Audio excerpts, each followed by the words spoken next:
So far, you're the only actor to win an Oscar for acting in one of Quentin's movies. This, though, would have been a great cast to lose that mantle to, wouldn't it? Because, I mean, you've got another nomination, which is fantastic. It's a hell of a cast. You did an amazing job with this. Yeah. If you set out to play a part in order to get a nomination, you're barking up the wrong tree. Especially if the tree is as big and thick as Quentin's characters. So that's wonderful, and it's overwhelming, and it's always, I don't know, it sounds phony, but really it is always surprising. But it can't really be a motivation to play a part. You're unfathomably modest about this. I mean, this is your another nomination for an Oscar. This is brilliant work. You seem very but one thing doesn't contradict the other. I mean, I'm proud and happy and overjoyed and all that. But today, when I started thinking and dealing with this movie 2 years ago. It would be absurd to engineer success, because I said yesterday to someone, I said, look, I mean, predict the weather to me and I predict my career. I mean, it's impossible. Well, I mean, no one delivers Quentin's dialogue like you do. This is your second film with Quentin. What is it about you guys that obviously just naturally clicks, the chemistry, it just kind of boom happens? I think I don't really know, what it is, but Quentin said something, being asked about the same thing from the other side, and he said, well, Christoph is a snob and admits to it, and I'm not, and admit to it.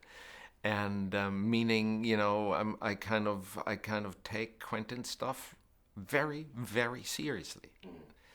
And I'm not saying I do that, more than anyone or less than anyone. I just do it as much as I can. And I'm not saying this is why it works. I'm saying this is why I have fun with it. Now, there's a fantastic scene in the movie where Leonardo DiCaprio is head of the dinner table and Kerry's there, and there's you and there's Jamie, and he completely goes bananas. I mean, he completely loses it. You actually look quite terrified in that scene. Did you know he was going to go quite so bananas? Did you know it was going to happen? Not on the first take. On the second take, I must admit I kind of expected something. And look on Kerry's face as well. She looks like she's going to poop herself. It was genuine fear and terror. Because he goes bananas. That is a fantastic piece. It is. But you see, not to diminish anybody's merit in it, but that's what we do for a living.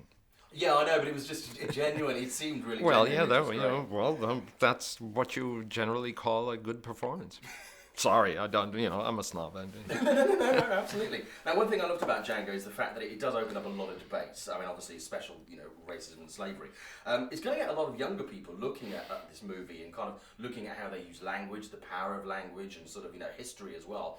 I mean, do you think it'll get the younger generation kind of an understanding the power of language and the heritage and what slavery was about? Because it's not something that's covered in Hollywood that much. Yes, that's true. It's not something that is covered in Hollywood, yet it's not a didactic endeavor. It's not open university. It's entertainment. Entertainment does not mean that it needs to be stupid and irrelevant. It can be controversial. It can, ideally, entertainment triggers discussions. But as Quentin says himself, this is not a movie about slavery. It's the movie about a hero's journey, classical hero's journey against the backdrop of slavery. And it's a love story, and it's a road movie. Exactly. Yeah. No. And it's there to entertain you. But just because you should be entertained doesn't mean that you should switch your brain off. Yeah, you should learn from it as well. Absolutely. But the best thing that can happen is that it causes discussion and consideration and deliberation and questions. And ideally, a young person goes to see that gets his money's worth for 2.5 hours. Great fun, shock, involvement, anxiety, suspense, gratification, all of that. And then he goes home and says, let me find out, what is it all about? With slavery and civil war and black and white, and nothing better can happen than that. And nobody tells the story in a better way than Quentin, of course. I mean, he's the perfect guy for this job. What can I add to that? Christoph, that is fantastic. Thank you very much. Thank you. Thanks a lot.